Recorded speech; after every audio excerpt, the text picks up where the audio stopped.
Well. Our next guest here, Dennis the Bear. Bold entrepreneurship, master of connectivity, a master of just about everything and about business.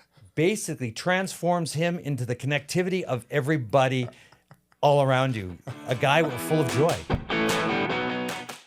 Creating curiosity by asking better questions. This is Shed Talk. Dennis, thanks for joining me on Shed Talk. Thank you so much. Thank you for having me. Like, it's been so much fun, even before we started, and now I'm just having a great time. It is awesome, and it's one of those things that you get to meet a guy that comes into our studio at Shed Talk, and then just full of energy, and then just full of enthusiasm. And there's a guy that you feel very comfortable with, and that's you. And then talk about the connector. Tell me a little bit more about what you do. Yeah. And about what is a connector. That's very interesting because I always try to differentiate what I do from who I am, right? I always say, like, well, who's Dennis? Dennis is a connector. A connector means that I love building community. Building community is about connecting. Every building you do is all about connecting. It's about putting things together. And so that whole connection is something I love doing. Maybe it's somebody looking for a loan, trying to get them a loan, or somebody needs this, this referral or this connection to go somebody. I know somebody who can help you. That's the way I love building community. That's the way I've always known how to live. I'm also an explorer, which means I love life. I take risks. I want to try new things. I believe that everything that is good in this world, you would have taken some risk, right? So I'm an explorer. And the other part of me, I'm a peacemaker, right? So what I mean I'm a peacemaker is that I love tranquility. I love harmony. I love all of us living together as a community, support one another. Everywhere I find myself, whether in life or work, being a peacemaker is something I love to do. But if you add all of those things, it's all about serving. And, I would say that that's my North Star, about serving. Wherever I find myself is trying my best to say, how can I serve? How can I make a difference in this space we've come? I believe that is the purpose of life, make a difference. So that is who I am.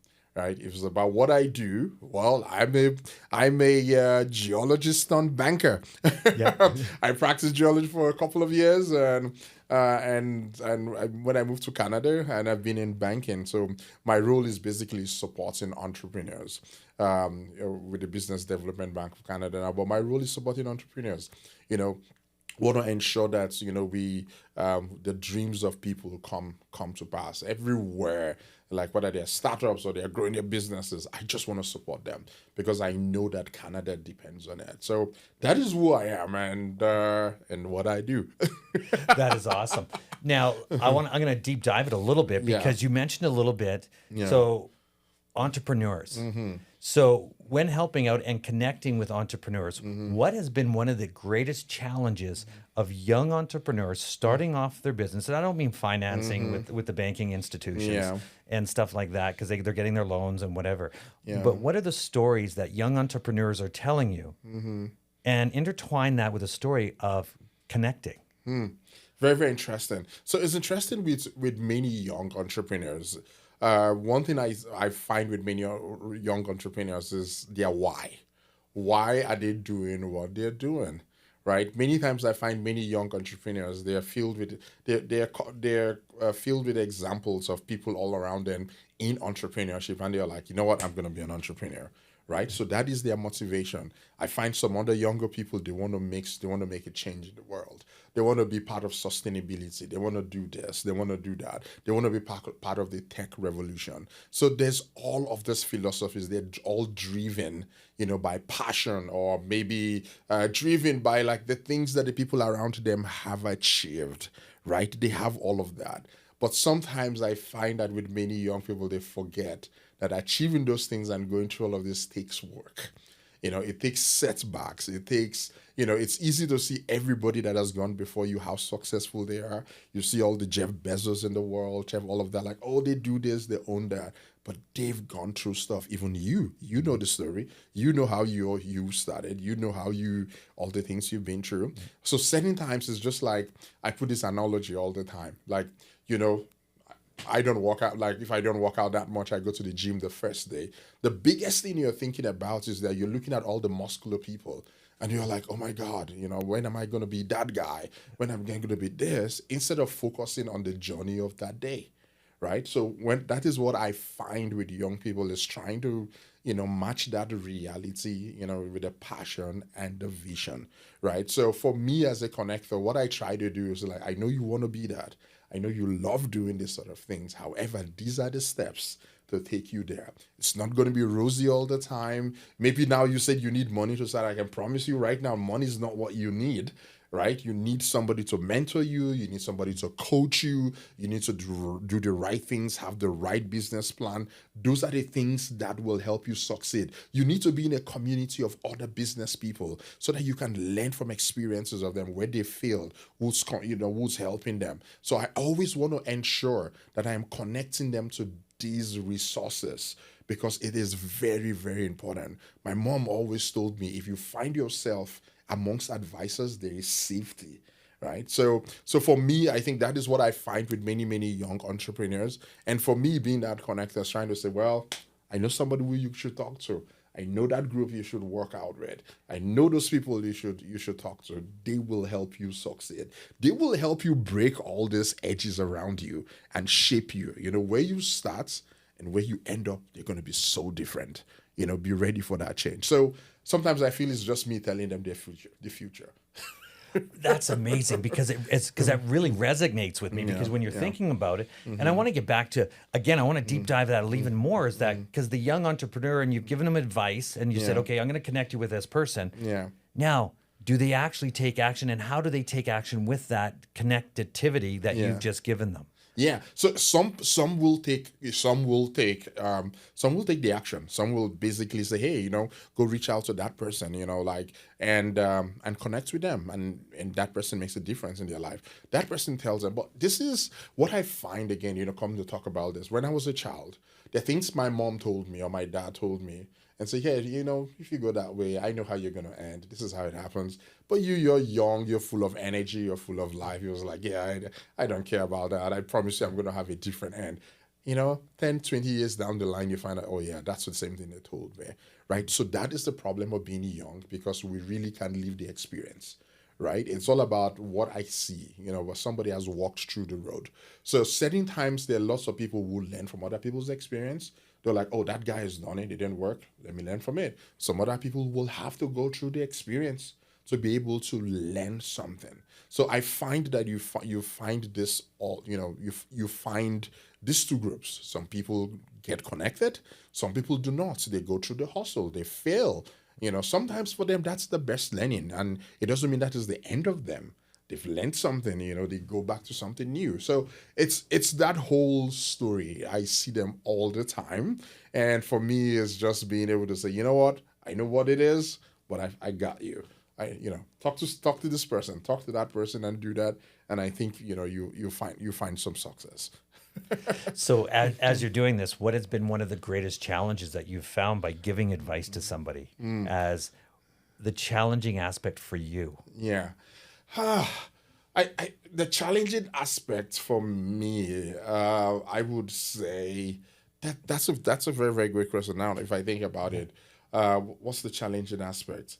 The challenging aspect for it is, I would say, you provide that sort of advice, you give to them, and sometimes it doesn't work out. Sometimes it doesn't always work out. And this is because certain times I've realized that people will have their own paths. Like you tell somebody it's not going to work, but it actually works, right? So sometimes it could be challenging. Sometimes you said, I'm going to do this, and sometimes it doesn't work. So I find that sometimes challenging. So how do I mitigate that now? I always let everybody know that, well, these are the things I know. I'm letting you know this is based on my experience. However, it may work, but it may not work. But you will have to make your decision, right? So for me, that is a challenge, because I've seen many places. Or it's just like you, when you refer, you say, hey, call Kevin. Kevin will pick up his call. And people call Kevin, and they call and Kevin doesn't pick. It makes me feel bad. It makes me, it's a challenge. Like, oh my God, why did he do that? But those are some of the challenges I see, and just learning to say, well, Kevin is a great guy. He will pick up the phone, but maybe he's busy today. Someday he will get. So it's all about making people see the realities, the different scenarios of the same situation that may happen. So I think that's the way I would say I balance, or I mitigate those challenges. And it's interesting because as I started to thinking about that, is that we would get a lot of people that would say, you know what? You'd ask a question, you know what, I need help in this. Oh, I know a guy. Yeah. Now, there's a difference between I know a guy versus I know a great guy. Yeah. Because, sure, I know a guy that does it, but it doesn't mean that he's the best guy for it. But just because I know a guy doesn't mean he's the right guy. Yeah. And I've seen that a lot of people give advice or give referrals and say, oh, yeah, I know a guy that's a tile guy or whatever, whoever he is or whatever. But they're giving advice and that they're putting your name on the line. Yeah. Okay. Yeah. So here you are say, hey, I want you to use Kevin because Kevin's a great guy, and you know me personally. Yeah. So now it's in a personal for both of us. So I have to make sure that I stand up to your wants and needs of that, because I have to be representative of you. So I can't fail to that guy that you did, where other people would actually, well, here's a guy, and if it works out, it works out. Yeah. And it's like, oh, geez, I should never, ever have given you the advice to go with that guy. Yeah. So it's kind of like, advice, beware. And it's interesting because the great guy is that guy I know that I can call him to say, hey, I told this guy to call you, did you talk to him or what happened, right? And he's gonna like, oh my God, I've been so busy, I will give him a call. That's the guy, that's the great guy. There's some other guys, well, just call the guy, like, oh, I don't even know if I should call him. Maybe he's gonna be upset, how's he gonna feel? It's all about that relationship. It's all about that trust. It's just like in the digital world today. You know how you know many people, but you don't actually know them, right? Or maybe sometimes I'm on LinkedIn. Somebody says, oh, I follow you on LinkedIn. Oh, can you refer me for this job?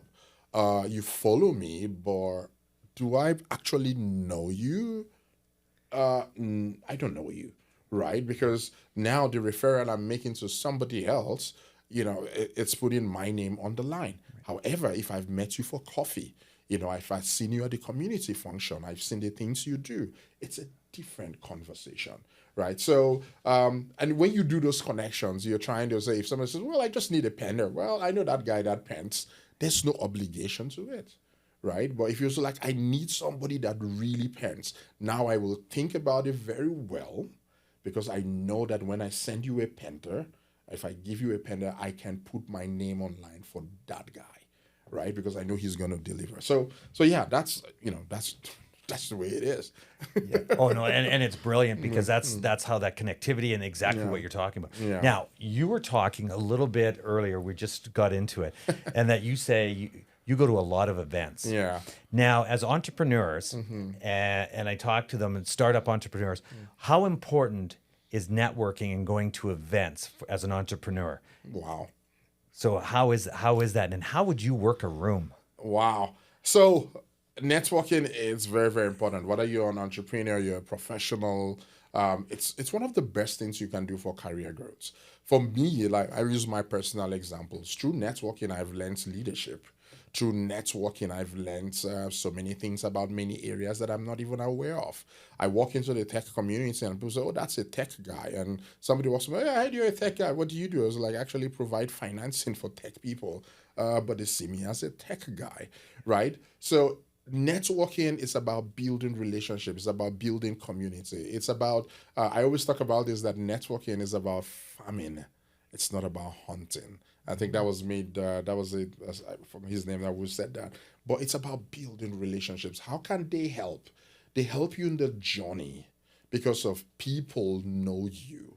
People know your pains. People know, what you're going through, and there are people there to help you. Just like I said earlier, like you think you're the only one who's gone through the same thing, and you realize that somebody else has done it. Maybe you've seen this before, where people come like, I have a novel idea. Nobody has ever done it. Nobody's ever thought about it. And they hold it to themselves. And they talk to me, and I was like, yeah, somebody told me about that same thing last week. And they're like, really? Like, yeah. interesting, if you're not out, you don't know those things. You have in your head that you're changing the world. Somebody started it already. So as a founder, I think those things are important. It's a source of information. It's a source of building knowledge. There are things that you don't want to do anymore. There are things that you're chasing that you don't want to chase anymore.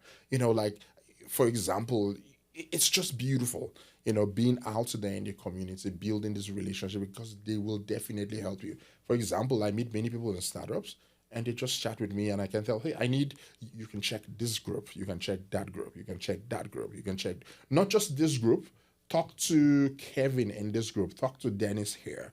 This is their number. This is the email. I can do email introductions. Those things are things that happen when you put yourself out there. When you, if you want to build a business, they're very, very important. They will take you. It will definitely take you places. So, so I can't really overemphasize it. I will tell everybody, go out there. Even for professionals, I did a LinkedIn post and I said, like, the worst thing you can do for your as a professional is to stop networking because of you have a job. It's the worst thing you can do for yourself. And many people, especially like engineers and all of that, that's all they do. They're like, oh, I've got a good job at the oil and gas. I don't need all those people. That is the worst thing you can do. You leave the job and realize you've got no friends, right? All the people you have are your work friends. You're gone and they're gone. Everybody's gone, right? But however, building that network helps you. And not just help you, but you're also helping other people. That will also come back to help you or help somebody around you. So I'm very passionate about networking and community building, so I can talk forever. So let's not get started. Oh, no. And it's great because it's interesting because young entrepreneurs, like you said, they've gone in right now. They're connecting. They've talked to this guy, whoever that's going to be on the connecting. Okay, so then all of a sudden, and I want to get back into the networking side because what's really passionate about it is, and young entrepreneurs, and they're getting involved, is what is now, should they have already put in line what we call the elevator pitch? Okay, so you're networking, you're meeting each other. Hi, how you doing? I'm Kevin Halliday. You know what? I do a podcast and I'm scared about this or whatever. And here we're meeting. I want to go here. Should there be like an act of like a pitch that I should be doing, like a call to action with every purpose of every person you meet? What would be your experience with that? Yeah, and for me, I've come to realize that it changes over time. There's no one perfect speech that stays forever, right? As I talk to different people, and like I get to know more people, I get to learn from people. It changes every day. There's somebody you're talking to that just gets it. There's somebody that you don't have to say anything because at that point they don't want to hear that, right? I just want to find out what is your name and what are you doing here? What connects you here? That is fine. At that point, if you start telling me that I'm a banker, I work for this, I'm done, right? I don't want to hear. So for what I would usually tell people is that, yes, have that, but also that's where common sense comes in. Look at the room, look at their face. How are they feeling? Are they feeling, oh no, this is not what I came here for? Those sort of things. You walk the room. There are many people I have spoken to in networking events that never get to know what I do until they go check me out. Oh, you're a banker. Oh, okay.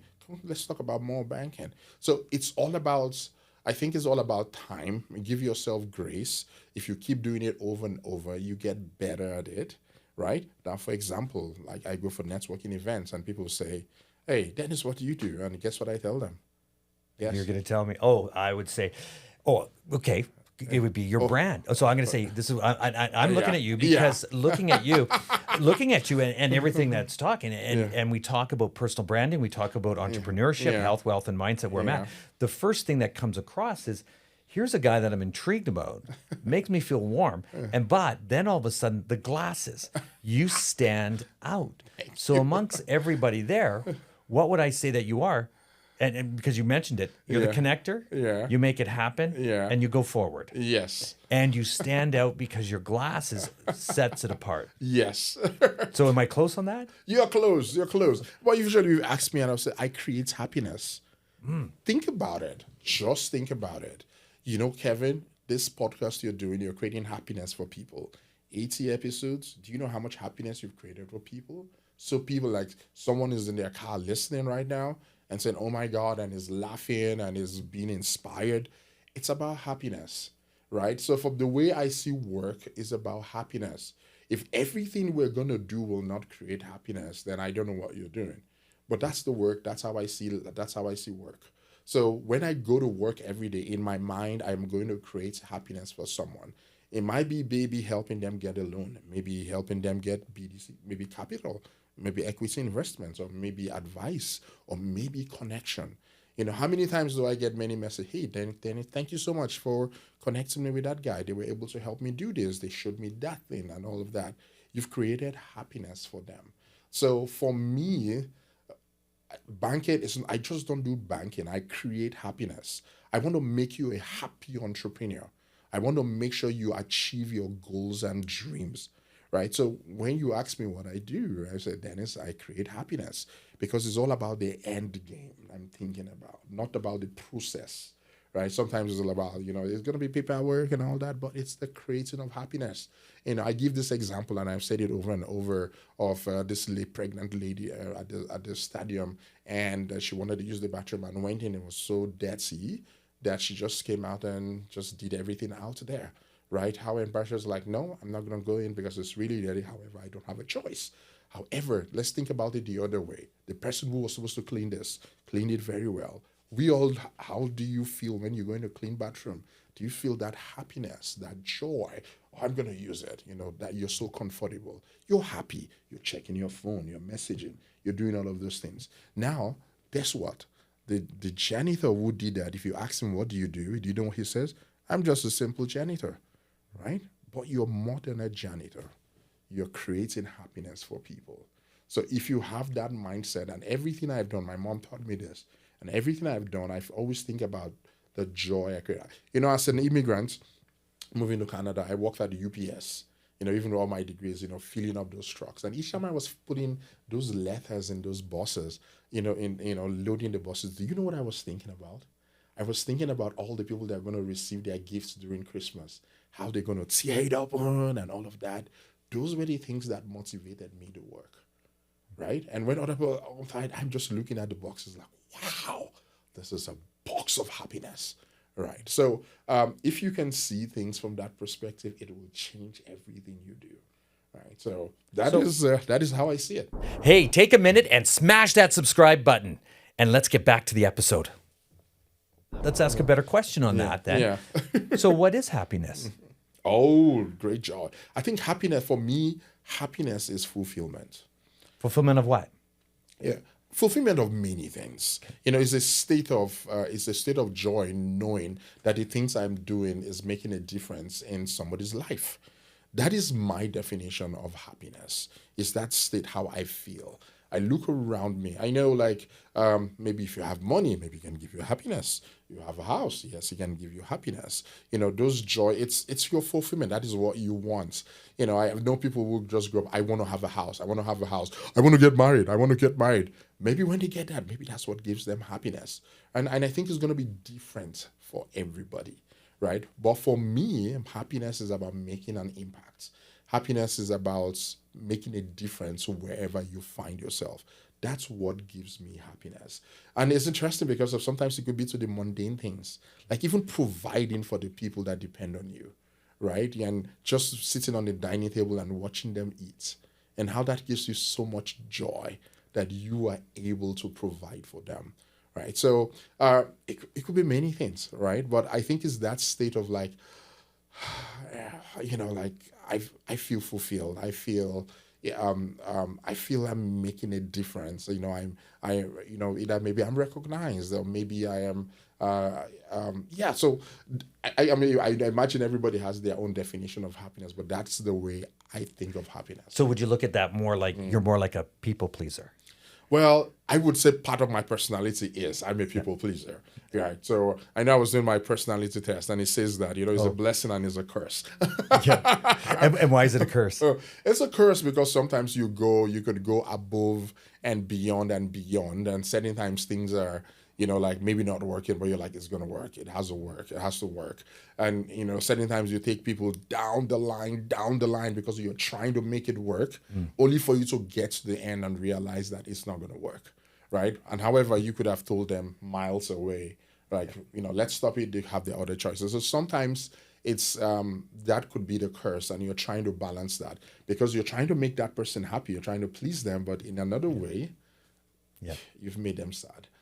So what has been since, and when did you come to Canada? I landed 2014, but I was going back and forth in Nigeria where I work as a geologist, but fully December 2016. All right. So coming to Canada, what was your greatest challenge? Good question. My greatest challenge coming to Canada. Now I don't look at it as a challenge. But okay, let's ask a better question. Yeah. When you came in 2014 to where we are today, okay, because our past dictates our present, and our present dictates our future. Yes. So, what was happening then to what's happening now to make it easier, better, quicker, faster to get into Canada versus in 2014? Well, the process is like, if based on immigration processes, it's really, really changed. When I came in, it used to be like the special skilled worker. So you have these degrees, you have a process. It was very manual. You have to send your docs through through the mail to get somebody look at it. The process of finding out if you've been accepted or not accepted was so much more harder. That has changed drastically. People don't have to do paper stuff anymore. Everything is now digital. You can check the process online, and it's even faster.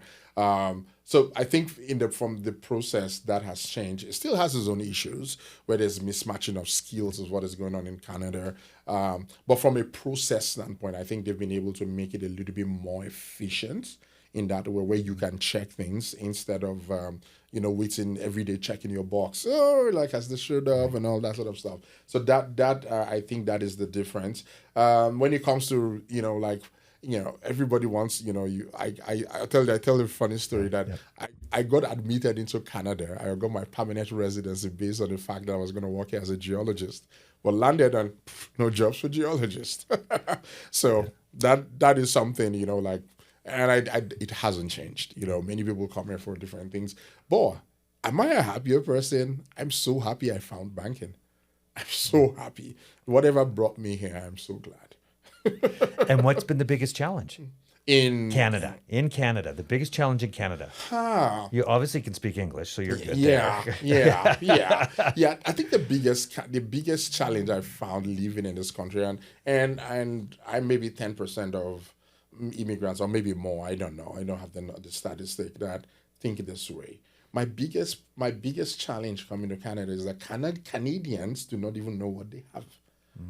Which is my biggest challenge. And certain times, and we were talking earlier, and why I find myself in the middle, because I've seen it worse in many places. And when Canadians complain about stuff, and I was like, to be honest, it's not that bad. Rather, if I were you, I want to work with the other, let's make it better, because this is heaven. And I'm going to say, everybody listening to it, that Canada is heaven in many ways compared to where I was born, what I've seen in my life. This is a great place to be. And sometimes when I find people, who were born here, who grew up here, all their life has been here, talk about it, sometimes that's a challenge for me. I was like, oh my God, well, but I understand they don't know anything different. I remember one of my, he's going to hear his name now, Dustin Paisley. We worked together with local laundry, owners of local laundry. So we worked at ATV together, and we would always drive to work together. And one day we were driving, and he says, Dennis, if you had a heart attack in Nigeria, what would happen? And I just looked straight in his eye and said, you die. Yeah. and he was like, what? I was like, yeah, you die. And he was like, call 911. I said, it doesn't exist. It doesn't exist. Wow. It doesn't exist, right? So you're just going to die, right? So there's certain little things like this that, we take for granted. And for me, that's the challenge. That's what I find as a challenge. Every other thing I found lovely. Whether it's the weather, people say you come from a very hot environment, and it's cold. I love it. This is me, and everything I say, I would say this is me, right? I enjoy that we have a beautiful country here. And each day when everybody asks me back home, and I'm like thinking, what's back home? This is home for me now. This is where I want to be. So I will tell you, that is one challenge, I think. I wish Canadians would know what they have, work together, and make it better. And it's interesting because you don't know you're in jail Yeah. until you break out. Until you break out. Yeah. And I won't forget that quote. Thanks for telling me that. Yeah. And it's interesting because now, because what's trending right now, and we look what's trending out there in the marketplace, and then all of a sudden we call the tariffs. Yeah. The Trump's doing this, and then where we're at on tariffs, and it's the doom and gloom, and it's this, and it's like, guys, it's just another process that we're doing, and we'll get through it just like we did COVID. Yeah. Just like we did World War I, World War II, the Industrial The Revolution. oil downturn. Yes. Yeah. So we could all get through all that. And how does the tariffs, and I'm going to go into the banking side, how is that playing out with the BDC? Very, very interesting because for entrepreneurs, there's lots of uncertainty. Is it going to start April 1st? It's April 9th. Now it's 90 days after. There's that whole uncertainty, and this is an instability. If you're in the G7, you've not experienced in the last 40, 50 years, so you don't know what it means. Right? That whole today could be price could be this, tomorrow it could be that. However, in third world countries, this is constant. Right, things change overnight, right? But however, as BDC, Bank can BDC and other, I would say the FCC and ED. So what we've done is have all those envelopes to help entrepreneurs in case they need those funds. Like I know BDC has a $500 million fund set aside for entrepreneurs in case you're exporting and you're having all those tariff issues. So that fund is there. I know EDC has like I think a $2 or $5 billion fund. There, I know FCC has a $1 billion fund. So does that go through the government? No, so these are so basically you just need to apply through the bank. Okay. If basically it has some qualification criteria to see how you've been affected by the tariff. Then you can qualify for those things. But those are different things out there right now to support Canadian entrepreneurs in case they have that need. So they can reach out to the BDC, they can reach out to the EDC, FCC, depending if you're an egg, you reach out to FCC. If basically you're doing lots of exports, the EDC. However, if you're, even some exports, imports, and you need all of that help, you can also reach out to the BDC. But you just need to show that you've been affected by the tariff. But I think the biggest thing is everybody is like, oh, when is it going to happen? That whole uncertainty, you go to bed today, it's something else, you wake up in the morning, it's something. So I think it's that whole, that mental fatigue that happens. I think that's the biggest problem. Okay. However, I think that just like what we've seen from 2008, when we had the big crash world market, so everybody now knows that there will always be some sort of government intervention. Whatever happened during COVID or through that, everybody knows I have to find a way to support the economy. Something needs to happen. So I think BDC is taking that challenge. All the other federal crown corps are taking that challenge to help Canadian entrepreneurs. So this will not be a problem. Cool. Yeah. Now, where do you see yourself in the next 3 years? You personally, and pull out businesses. Business is out. So, where do you see you in the next 3 years? You know what I see myself 3 years from today, and interesting because we talk about practicing questions. I've been practicing this for a long time, and that's what I've been telling everybody where I go to, whether it's an interview and all that. When people ask me, I said 3 years from today, let me start in 2016. I never saw myself as a banker. Never. I saw myself as a chief geologist for ExxonMobil, right? And if all those 5 years plan, this is where I am. Now, I don't know what based from a career standpoint, what it brings. However, what I can promise you I'll be doing, Kevin, you will see me serving. You will see me connecting people. You will see me exploring. You will see me as a peacemaker. You will see me in my community doing good work. That is one thing I am very, very sure of. How I'm going to do that, maybe serving through as an entrepreneur or maybe in a nonprofit, I don't know. Life might change tomorrow, right? So I don't know what that brings, but I know something that wherever I find myself, I will be serving. I'll tell you a story.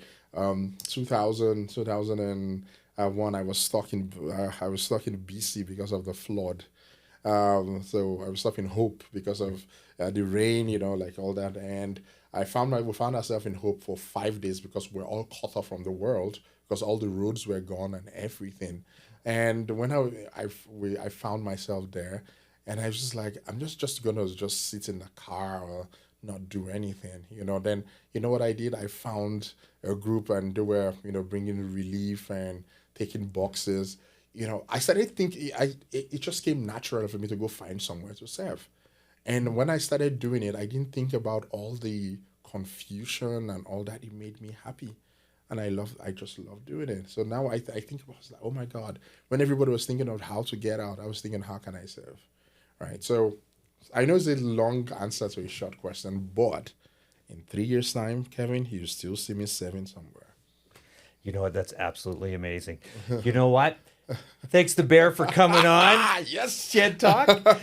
Slam that button of follow. All the good stuff here on Shed. Thanks again for joining me on Shed Talk. I appreciate it. Thank you so much. Thank you. Now you know. Shed Talk.